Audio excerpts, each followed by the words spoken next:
الحمد لله نحمده ونستعينه ونستغفره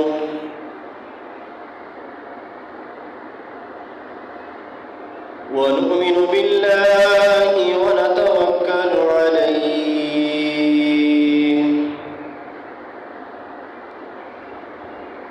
ونعوذ بالله من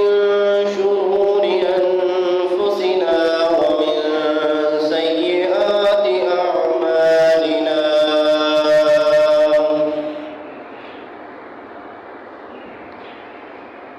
من يهده الله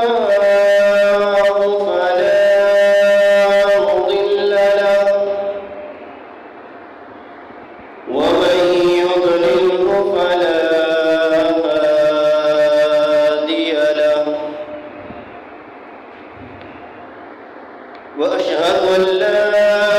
إله إلا الله وحده لا شريك له وأن محمدا عبده ورسوله اللهم صل على محمد وعلى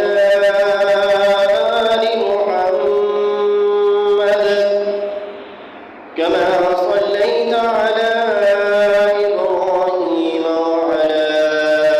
آل إبراهيم إنك حميد مجيد اللهم بارك على محمد وعلى آل محمد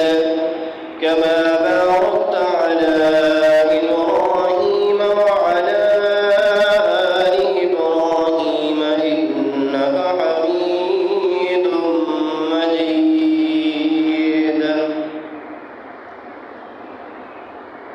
أما بعد فإن خير الحديث كتاب الله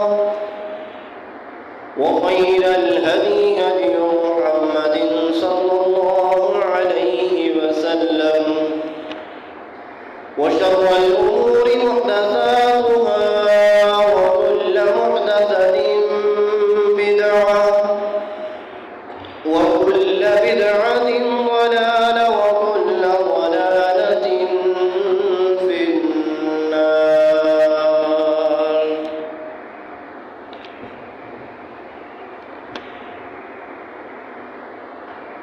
آج کی اس نشست کے اندر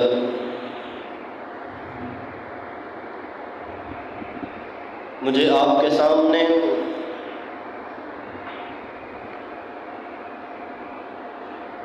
جس عنوان پر گفتگو کا موقع دیا گیا ہے وہ ہے عفو درگزر۔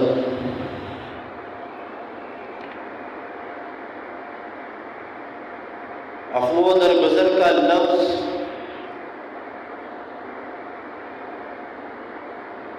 ہماری اردو کے اندر عام طور پر استعمال کیا جاتا ہے، جبکہ بنیادی طور پر عفو و درگزر دونوں لفظ اردو کی اپنی زبان کے نہیں ہیں۔ لفظ عفو عربی زبان کا لفظ ہے جس کا معنی ہے معاف کر دینا، اور لفظ درگزر یہ فارسی زبان کا لفظ ہے کہ جو معافی کے مترادف کے طور پر استعمال ہوتا ہے۔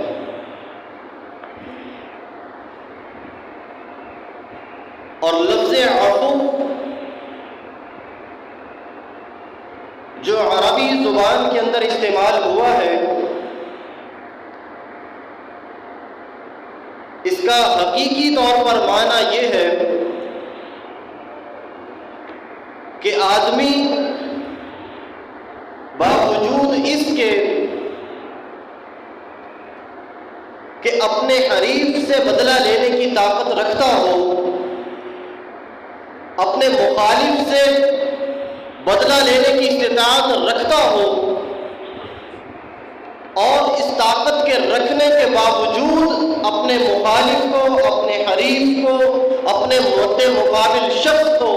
معاف کر دے، درگزر کر دے، یہ ہے عفو کا مطلب۔ ہمارے ہاں عام طور پر لفظ معافی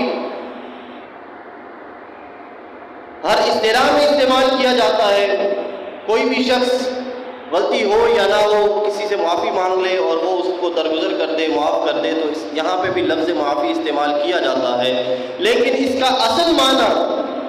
یہ ہے کہ آپ طاقت بھی رکھتے ہو کہ آپ کے ساتھ جس نے ظلم کیا ہے، آپ کو جس نے تکلیف پہنچائی ہے، آپ کو جس نے اذیت پہنچائی ہے، آپ طاقت رکھتے ہیں کہ آپ اس کا جواب لفظوں سے بھی دے سکتے ہیں، آپ اس کا جواب ہاتھ سے بھی دے سکتے ہیں، آپ کے پاس طاقت ہے لیکن آپ اس کا جواب نہیں دیتے، تو پھر آپ عفو کا جو ہے اصل معنی اس پر پورا اترتے ہیں۔ اصل جو چیز ہے اجتماعیت، اصل چیز جو ہے اتحاد، اس کے اندر سب سے بنیادی طور پر جو چیز ہے جو اتحاد اور اجتماعیت کو مضبوط بناتی ہے، وہ انسان کے اندر معاف کر دینے کا پہلو ہے کہ جو اس اجتماعیت کے لیے انتہائی اہمیت رکھتا ہے۔ جو انسان کسی دوسرے کی بات کو برداشت کرنے کی طاقت نہیں رکھتا، استطاعت نہیں رکھتا، قوت نہیں رکھتا، کسی مخالف کی بات کو برداشت نہیں کر سکتا، اور اگر وہ زیادتی کر بھی دے اور اس کو معاف نہیں کرتا، تو یقیناً اس کا سب سے بڑا نقصان ہماری اس چھوٹی سی اجتماعیت کو ہوتا ہے۔ ہمارے اس چھوٹا سا جو ہمارا چند لوگوں کا اتحاد ہے، سب سے زیادہ نقصان اس اتحاد کو پہنچتا ہے، سب سے زیادہ نقصان اس اجتماعیت کو پہنچتا ہے۔ اور اس کی سب سے بڑی وجہ یہ ہے کہ ہمارے اندر ایک انا نام کی چیز ہے کہ جو ہمیں دوسرے کو معاف نہیں کرنے دیتی، جو ہمیں دوسرے کو درگزر نہیں کرنے دیتی، جبکہ جس ہستی کو اللہ تبارک و تعالیٰ نے ہمارے لیے نمونہ بنایا، ہمارے لیے آئیڈیل بنایا، جس ہستی کو اللہ تبارک و تعالیٰ نے ہمارے لیے بطور سیمپل کے پیش کیا، انہوں نے ہمارے سامنے جو مثالیں پیش کر کے دکھائیں، یقیناً ہمارا ان کے مقابلے میں عمل جو ہے وہ کسی دائرے میں نہیں آتا۔ وہ ہستی کے جسے ہمارے لیے نمونہ بنایا گیا، وہ ہستی جسے ہمارے لیے سیمپل کے طور پر پیش کیا گیا، آپ ان کی مثالیں اٹھا کر دیکھ لیں، تاریخ عالم اس کی مثالیں جو ہے وہ پیش کرنے سے آج بھی قاصر ہے۔ سیرت طیبہ کے اندر جتنی مثالیں ملتی ہیں اس ہستی کی، اس اسوہ حسنہ جس کو ہمارے لیے بنایا گیا، آپ یقین جانیں اگر ہمارا کسی ایک خاندے کے اندر بھی ہم ان کے برابر ہوتے تو یقین جانیے ہمارا اتحاد، ہماری یہ چھوٹی سی اجتماعیت بھی آج دین اسلام کے غلبے کے لیے ایک اہم کردار ادا کر رہی ہوتی۔ وہ ہستی جسے ہمارے لیے نمونہ بنایا گیا، وہ ہستی جسے ہمارے لیے آئیڈیل بنایا گیا، اس ہستی کو ہر قسم کے ظلم و ستم کا سامنا کرنا پڑا۔ وہ ہستی کے جسے ہمارے لیے آئیڈیل بنایا گیا، اسے اس جگہ سے نکالا گیا، اس وطن سے نکالا گیا، اس گھر سے نکالا گیا کہ جہاں آپ محبت کرتے تھے، جس علاقے سے محبت کرتے تھے، جس وطن سے محبت کرتے تھے، جس اللہ کے گھر سے محبت کرتے تھے، اس نبی کو وہاں سے نکالا گیا، اور نہ صرف نکالا گیا بلکہ ظلم و ستم کر کے نکالا گیا۔ آپ کو مختلف طرح کی جو ظلم و ستم کا نشانہ بنایا گیا، آپ کی اولاد کو نشانہ بنایا گیا، آپ کے اہل و عیال کو نشانہ بنایا گیا، اور جس نے آپ کی دعوت کو قبول کیا سب کو نشانہ بنایا گیا، اور وہاں سے نکلنے پر، ہجرت کرنے پر مجبور کر دیا گیا اس محبوب شہر سے کہ جس سے اللہ کے رسول صلی اللہ علیہ وسلم محبت کیا کرتے تھے۔ لیکن جب اسی علاقے کے اندر، اسی وطن کے اندر جب آپ صلی اللہ علیہ وسلم اس علاقے سے نکالے جاتے ہیں کہ جہاں مسلسل 13 سال تک آپ کو اذیتوں کا سامنا کرنا پڑتا ہے،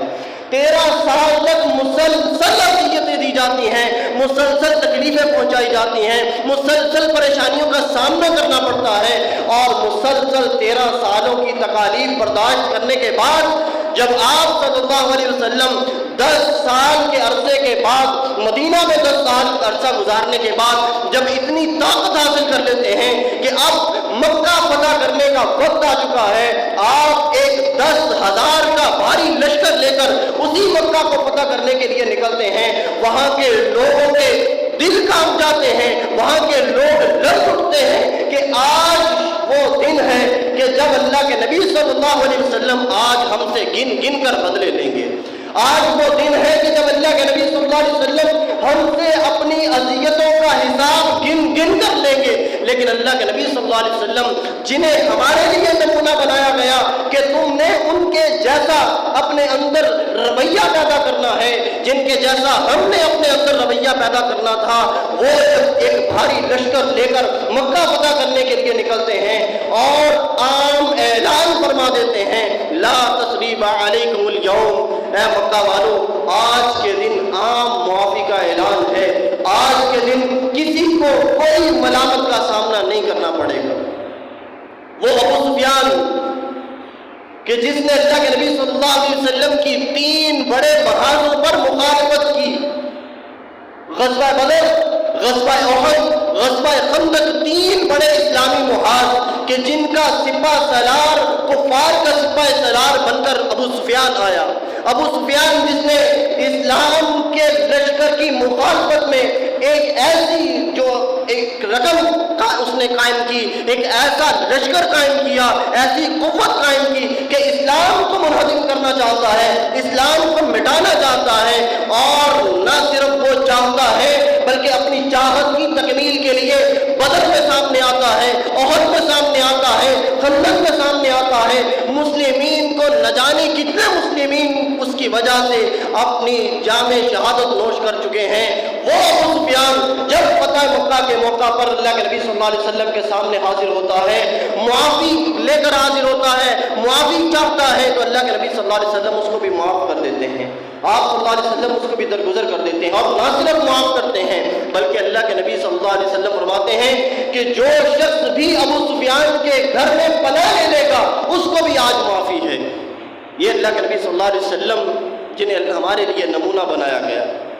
ہمارے اندر کہاں تک وہ وقت موجود ہے کہ ہم اپنے بھائی کو کہاں تک معاف کرنے کے لیے راضی ہوتے ہیں۔ ہمارا بھائی ہمارے ساتھ اگر کوئی ظلم کر لے یا کوئی زیادتی کر لے، البتہ اس قدر ظلم و زیادتی تو ہوتی نہیں، الفاظ کی حد تک جو ظلم و زیادتی ہوتی ہے ہمیں وہ بھی برداشت کرنے کو تیار نہیں ہوتے، اور وہ بھی معاف کرنے کو تیار نہیں ہوتے۔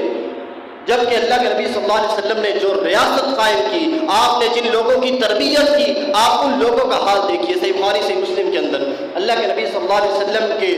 سب سے محبوب صحابی حضرت ابو بکر رضی اللہ تعالیٰ عنہ اور حضرت عمر رضی اللہ تعالیٰ عنہ،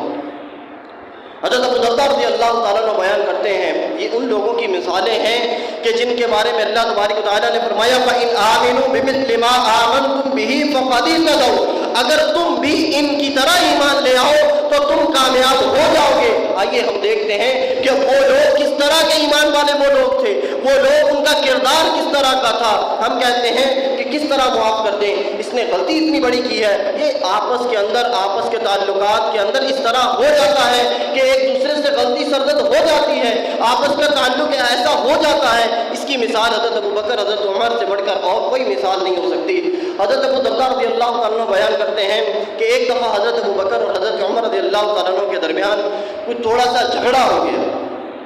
جس میں حضرت ابو بکر رضی اللہ تعالیٰ نے کچھ بڑھ کر جو ہے وہ حضرت عمر رضی اللہ تعالیٰ کو کوئی الفاظ بول دیے، اور حضرت عمر رضی اللہ تعالیٰ ناراض ہو گئے۔ یعنی آپس کے تعلق کے اندر یہ مثال ہے کہ اس طرح کی باتیں ہو جاتی ہیں، اس طرح کا معاملہ ہو جاتا ہے، لیکن اس معاملے کو ڈیل کرنے کا طریقہ ان کا کیا تھا اور آج ہمارا کیا طریقہ ہوتا ہے، ہم نے آج یہ فرق جاننا ہے۔ حضرت ابو بکر صدیق رضی اللہ تعالیٰ جو ہے وہ بڑھ کر کچھ الفاظ بول دیتے ہیں، حضرت عمر رضی اللہ تعالیٰ ناراض ہو جاتے ہیں۔ بعد میں حضرت ابو بکر صدیق رضی اللہ تعالیٰ کو احساس ہوتا ہے کہ میں نے عمر کے ساتھ کچھ زیادتی کر دی ہے، مجھے معافی مانگ لینی چاہیے۔ حضرت ابو بکر صدیق رضی اللہ عنہ حضرت عمر سے معافی مانگتے ہیں، لیکن حضرت عمر رضی اللہ عنہ اس وقت جو ہے وہ غصے میں ہوتے ہیں، وہ معاف نہیں کرتے۔ حضرت ابوبکر صدیق رضی اللہ عنہ جو ہیں وہ وہاں سے سیدھے اللہ کے نبی صلی اللہ علیہ وسلم کی خدمت میں حاضر ہو جاتے ہیں۔ آپ دیکھیں کہ دونوں طرف محبت ہے، لیکن محبت میں تھوڑی سی ایک بات آ گئی، تھوڑا سا معاملہ پیش آ گیا، لیکن اس محبت کا آپ جذبہ، اس محبت کا انداز کہ ان لوگوں نے اس معاملے کو ڈیل کس طرح سے کیا، اور آج وہ ہمارے لیے ایک مشعل راہ کے طور پر سامنے آتے ہیں۔ حضرت عمر رضی اللہ عنہ کو بعد میں احساس ہوتا ہے کہ مجھے اپنے بھائی کو معاف کر دینا چاہیے تھا، فوراً نکلتے ہیں، ابوبکر صدیق رضی اللہ عنہ کے گھر پہنچتے ہیں کہ مجھے ابوبکر کو معاف کر دینا چاہیے تھا۔ جب گھر پہنچتے ہیں دیکھتے ہیں کہ ابوبکر گھر پر نہیں ہے، تو حضرت عمر رضی اللہ عنہ کو معلوم ہے کہ ابوبکر اگر گھر پر نہیں ہے تو یقیناً اللہ کے نبی صلی اللہ علیہ وسلم کی مجلس میں ہوں گے، آپ کے پاس گئے ہوں گے۔ حضرت عمر رضی اللہ عنہ بھی حضرت اللہ کے نبی صلی اللہ علیہ وسلم کی مجلس میں حاضر ہونے کے لیے نکل پڑتے ہیں، اور جب اس مجلس کی طرف نکلتے ہیں اللہ کے نبی صلی اللہ علیہ وسلم وہاں پر موجود ہیں، ابوبکر رضی اللہ عنہ موجود ہیں۔ ابوبکر رضی اللہ عنہ اپنا معاملہ اللہ کے نبی صلی اللہ علیہ وسلم کو بتا چکے ہیں کہ اللہ کے رسول میرے اور عمر کے درمیان یہ معاملہ پیش آ چکا ہے، اس طرح ہمارے آپس میں تھوڑی سی گفتگو کے اندر سختی آ گئی، لیکن میں نے معافی مانگی، عمر نے مجھے معاف نہیں کیا۔ اللہ کے نبی صلی اللہ علیہ وسلم نے 3 دفعہ حضرت ابوبکر صدیق کے لیے فرمایا ابوبکر اللہ تمہیں معاف فرمائے، ابوبکر اللہ تمہیں معاف فرمائے، ابوبکر اللہ تمہیں معاف فرمائے۔ حضرت عمر بھی اتنی دیر میں پہنچتے ہیں، اور جب حضرت ابوبکر صدیق رضی اللہ عنہ دیکھتے ہیں کہ اللہ کے نبی صلی اللہ علیہ وسلم نے حضرت عمر کو دیکھا اور آپ کے چہرے کا رنگ متغیر ہو گیا، ابوبکر جان گئے کہ اللہ کے نبی صلی اللہ علیہ وسلم کو عمر پر غصہ ہے، اور فوراً اپنے بھائی کی محبت کے اندر جان جاتے ہیں کہ اب اللہ کے نبی صلی اللہ علیہ وسلم حضرت عمر کو ڈانٹیں گے، حضرت عمر کو جھڑکیں گے، فوراً دوزانو ہو جاتے ہیں، اور دوزانو ہو کر اللہ کے نبی صلی اللہ علیہ وسلم کے آگے التجائے کرتے ہیں کہ اے اللہ کے رسول، اللہ کی قسم غلطی میری تھی، اللہ کی قسم غلطی میری تھی، اللہ کی قسم غلطی میری تھی، اے اللہ کے رسول عمر کی کوئی غلطی نہیں تھی۔ یہ محبت کہ ایک طرف جھگڑا ہوا، دوسری طرف چند پل گزرنے کے بعد دونوں کو خیال آتا ہے کہ نہیں، ہمیں آپس میں ایک دوسرے کو معاف کر دینا چاہیے تھا۔ یہ کردار آج ہمیں چاہیے، یہ کردار آج ہمیں اس کی ضرورت ہے۔ یہی وجہ تھی کہ ان لوگوں کے اندر یہ مثالی کردار تھا کہ ان لوگوں نے، چند لوگوں نے آج اسلام کا غلبہ قائم کر کے دکھایا۔ ان لوگوں کی محنت آج ہم تک پہنچی ہے، ان لوگوں کی وہ محنتیں، ان لوگوں کا کردار، ان لوگوں کا مثالی ایمان، ان مثالی ایمان کی وجہ سے اللہ نے ان کے اس مثالی ایمان کو ہمارے لیے مشعل راہ بنایا اور فرمایا فَإِنْ آمِنُوا بِمِثْلِ مَا آمَنْتُمْ بِهِ فَقَدِ اهْتَدَوْا۔ اگر اپنا کردار ان کے کردار کی طرح بناؤ گے تو کامیابی ملے گی، اگر ان کے جیسا کردار نہیں بنا سکتے، ان کے جیسا معافی کا جذبہ اپنے اندر پیدا نہیں کر سکتے تو کامیابی کبھی نہیں مل سکتی۔ اللہ کے نبی صلی اللہ علیہ وسلم کے سامنے دوزانو ہو جاتے ہیں، ابوبکر درخواست کرتے ہیں اللہ کے رسول عمر کی غلطی نہیں ہے، اللہ کے رسول اللہ کی قسم عمر کی غلطی نہیں ہے، غلطی میری تھی۔ حضرت عمر رضی اللہ عنہ پہنچتے ہیں، ابوبکر صدیق اللہ کے نبی سے درخواست کر رہے ہیں کہ اللہ کے رسول عمر کی غلطی نہیں ہے۔ کیوں؟ کیونکہ چاہتے ہیں کہ میرے بھائی کو اللہ کے نبی صلی اللہ علیہ وسلم ڈانٹ نہ دے۔ محبت اپنی جگہ پر موجود ہے، اور ہمارا حال کیا ہوتا ہے کہ ہم ایک مٹھی بھر نفرت کو آگے رکھتے ہوئے ان محبت کے ٹوکروں کو نظر انداز کر دیتے ہیں۔ ایک مٹھی بھر نفرت جو کسی خاص موقع پر پیش آتی ہے، ایک مٹھی بھر نفرت کی خاطر محبت کے وہ تمام ٹوکرے نظر انداز ہو جاتے ہیں جو کسی نے ہمارے ساتھ پیش کیے ہوتے ہیں، جو ہمارے ساتھ معاملات کیے ہوتے ہیں۔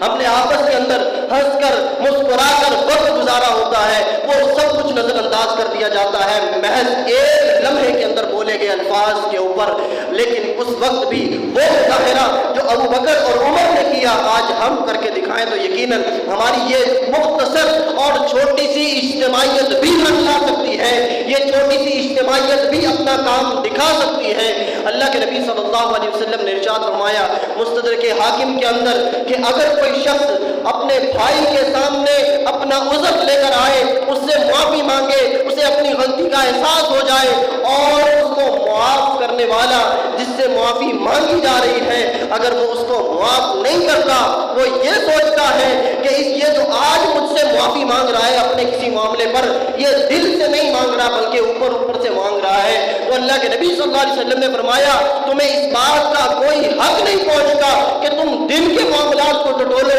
وہ تمہارے پاس معافی لے کر آ گیا، وہ تم سے معذرت کرنے کے لیے پہنچ چکا ہے، اگر تم اس کی معذرت کو قبول نہیں کرتے، اس کی معافی کو قبول نہیں کرتے، تو آپ صلی اللہ علیہ وسلم نے عام اعلان فرمایا کہ ایسا بندہ مجھے حوض کوثر پر میرے سامنے نظر نہ آئے،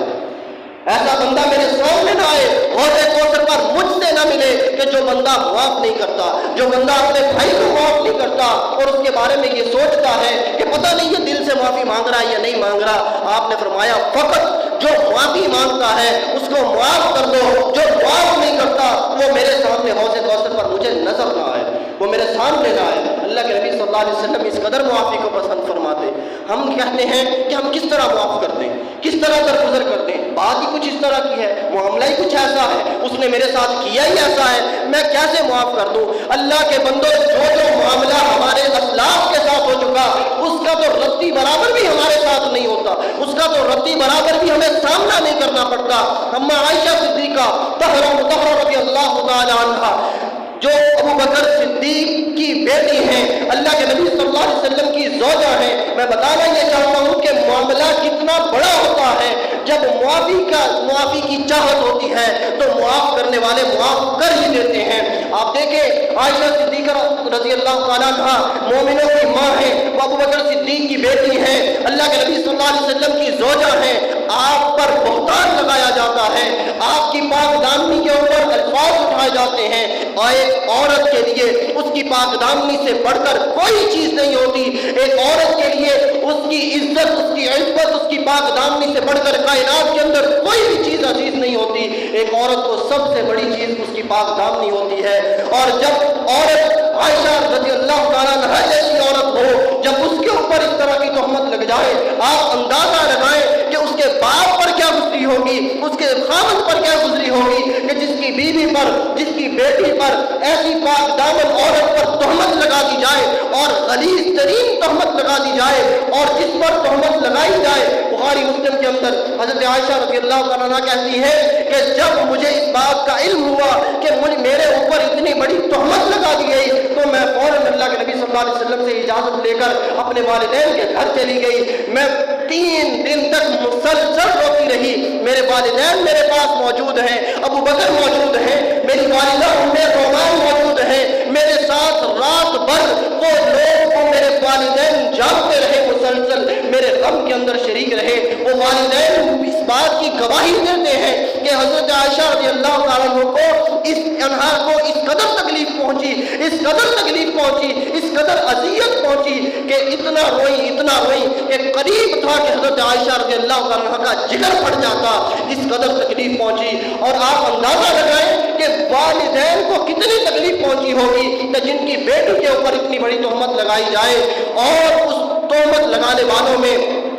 وہ شخص شامل ہو کہ جسے ابو بکر صدیق رضی اللہ تعالیٰ عنہ وظیفہ دیتے ہوں، ماہانہ وظیفہ جاتا ہو، وہ شخص حضرت مصطفیٰ رضی اللہ تعالیٰ عنہ جو ہے وہ انجانے میں ان لوگوں کے ہتھے چڑھ گئے کہ جن لوگوں نے تہمت لگائی۔ حضرت ابو بکر صدیق رضی اللہ عنہ کو غصہ آیا اور کہا کہ مصطفیٰ رضی اللہ تعالیٰ عنہ کو جو میں وظیفہ دیا کرتا تھا، اللہ کی قسم آج کے بعد کوئی وظیفہ نہیں دوں گا، آج کے بعد مصطفیٰ کا وظیفہ بند ہے۔ یہ ابو بکر صدیق رضی اللہ عنہ کو تکلیف پہنچتی ہے حضرت عائشہ پر تہمت لگانے کی وجہ سے، مگر یہ تکلیف ایک طرف، اللہ کا اعلان ایک طرف، اللہ کا پیغام ایک طرف، اللہ تبارک و تعالیٰ نے قرآن کریم کے اندر حضرت عائشہ رضی اللہ عنہ کی بریت کو نازل فرمایا، حضرت عائشہ کو بری کر دیا، اللہ کے نبی صلی اللہ علیہ وسلم کے ذریعے پیغام پہنچا دیا گیا، اور جب حضرت ابو بکر صدیق رضی اللہ عنہ کو اس بات کا علم ہوا کہ حضرت عائشہ رضی اللہ عنہ کو بری کر دیا گیا، اور اللہ تبارک و تعالیٰ نے ساتھ ہی ابو بکر صدیق رضی اللہ عنہ کے اس معاملے معاملے کو بھی نازل کر دیا کہ جو ابو بکر صدیق نے قسم کھائی تھی کہ اب مصطفیٰ کو وظیفہ نہیں دوں گا اس بات کی وجہ سے کہ میری بیٹی کے اوپر تہمت لگائی ہے، آپ اندازہ لگائیں کہ یہ کیا کوئی چھوٹی تکلیف ہے، یہ کیا کوئی چھوٹا معاملہ ہے کہ بیٹی کے اوپر ایسی بدترین اور غلیظ ترین تہمت لگا دی جائے۔ اور حضرت ابو بکر صدیق رضی اللہ تعالیٰ عنہ کو اللہ تبارک و تعالیٰ نے تنبیہ فرمائی اور فرمایا وَلَا يَأْتِ أُولُو الْفَضْلِ مِنْكُمْ، اور تم میں سے جو اہل فضل ہیں، جو جنہوں نے وظیفے مقرر کیے ہیں، ان کو اس طرح کا عمل نہیں کرنا چاہیے کہ وہ قسم کھا لیں اور وہ یہ کہہ دیں کہ ہم وظیفہ نہیں دیں گے۔ وَلْيَعْفُوا وَلْيَصْفَحُوا، اللہ تبارک و تعالیٰ تمہیں اس بات کا حکم دیتا ہے، اللہ تمہیں اس بات کی تلقین کرتا ہے کہ آپس میں ایک دوسرے کو معاف کر دیا کرو، ایک دوسرے کو درگزر کر دیا کرو، ایک دوسرے کی غلطیوں کا برداشت کر لیا کرو، کوئی غلطی کر لے تو اس کو معاف کر دیا کرو۔ وَلْيَعْفُوا وَلْيَصْفَحُوا، معاف کر دیا کرو، درگزر کر دیا کرو۔ أَلَا تُحِبُّونَ أَن يَغْفِرَ اللَّهُ لَكُمْ، کیا تم اس بات کو پسند نہیں کرتے کہ اللہ تبارک و تعالیٰ تمہیں معاف فرما دے؟ حضرت ابو بکر صدیق رضی اللہ عنہ نے جس وقت یہ پیغام سنا فوراً اللہ کے نبی صلی اللہ علیہ وسلم سے کہا کہ اے اللہ کے رسول، مجھے اللہ سے اپنی معافی زیادہ عزیز ہے، میں یہ چاہتا ہوں کہ اللہ تعالیٰ مجھے معاف کر دے، میں مصطفیٰ رضی اللہ عنہ کو معاف کر دیتا ہوں۔ یہ ہے وہ کردار، وہ مثالی نمونے کہ جو ہمارے لیے ہیں، کہ جن کے بارے میں اللہ نے فرمایا فَإِنْ آمِنُوا بِمِثْلِ مَا آمَنْتُمْ بِهِ فَقَدِ اهْتَدَوْا، ایمان لانا ہے تو ان کی طرح لاؤ، کردار بنانا ہے تو ان کی طرح بناؤ، اپنے عمل بنانے ہیں تو ان کی طرح بناؤ، پھر تمہیں فقد اہتدوا، کامیابی ہمیں ملے گی، اسلام کو سربلندی ملے گی، ہمارا اسلام دین اسلام ترقی پائے گا، اجتماعیت مضبوط ہوگی، ہمارا اتحاد مضبوط ہوگا۔ لیکن اگر ہماری انا اپنے آڑے آ گئی، ہماری انا نے ہمیں آپس میں معافی، آپس میں درگزر کرنے کو ہمیں جو ہے وہ ہماری انا نے روک لیا، تو آپ یقین جانیے ہمارا جو حال اس وقت ہے وہ تو ہے، لیکن اس کے بعد ہمارا حال اس سے بھی بدتر ہونے والا ہے اگر ہم ان کے کردار جیسا کردار نہیں بناتے، ان کے اخلاق جیسا اخلاق نہیں بناتے، اپنے اندر وہ معافی اور درگزر کا مادہ پیدا نہیں کرتے کہ جس کے نمونے اللہ کے نبی صلی اللہ علیہ وسلم نے پیش کر کے دکھائے، کہ جس کے نمونے صحابہ کرام رضوان اللہ علیہم اجمعین نے پیش کر کے دکھائے، تو یقیناً ہمارا حال اچھا نہیں ہونے والا۔ مستدرک حاکم کے اندر اللہ کے نبی صلی اللہ علیہ وسلم ایک دفعہ مجلس کے اندر بیٹھے ہیں، آپ صلی اللہ علیہ وسلم مسکرانے لگتے ہیں۔ حضرت عمر رضی اللہ عنہ کہتے ہیں کہ آپ اتنا مسکراتے ہیں، اتنا مسکراتے ہیں کہ آپ کے دانت مبارک نظر آنے لگ جاتے ہیں، یعنی آپ کی وہ چند مسکراہٹیں ہیں کہ جب آپ مسکرائے اور آپ کے دندان مبارک جو ہیں وہ نظر آئے۔ حضرت عمر کہتے ہیں کہ آپ اتنا مسکرائے کہ مجھے آپ کے دانت نظر آنے لگے۔ ہم نے پوچھا کہ اللہ کے رسول معاملہ کیا ہے کہ آپ اتنا مسکرا رہے ہیں؟ آپ صلی اللہ علیہ وسلم نے فرمایا میں اس بات پر مسکرا رہا ہوں کہ اللہ تعالیٰ کے سامنے دو لوگوں کا معاملہ پیش ہوتا ہے، دو بھائی ہیں، دونوں مسلم بھائی ہیں، اللہ کے سامنے اپنا معاملہ لے کر کھڑے ہیں،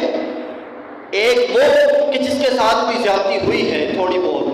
اور دوسرا وہ جس نے تھوڑی بہت زیادتی کی ہے، دونوں اللہ کے سامنے اپنا معاملہ لے کر کھڑے ہیں۔ ایک وہ کہ جس کے ساتھ زیادتی ہوئی ہے وہ اللہ سے کہتا ہے کہ اے اللہ میں یہ چاہتا ہوں کہ تو نہ مجھے اس کی نیکیاں اٹھا کر مجھے دے دے اس زیادتی کے بدلے۔ اللہ کے نبی صلی اللہ علیہ وسلم کہتے ہیں کہ میں ان دونوں کے معاملے پر مسکرا رہا ہوں، اور اللہ تبارک و تعالیٰ اس سے کہتا ہے کہ میں اس کی نیکیاں تمہیں نہیں دے سکتا۔ پھر وہ شخص کہتا ہے کہ اچھا اللہ تبارک و تعالیٰ آپ مجھے ایسا کریں کہ میرے جو گناہ ہیں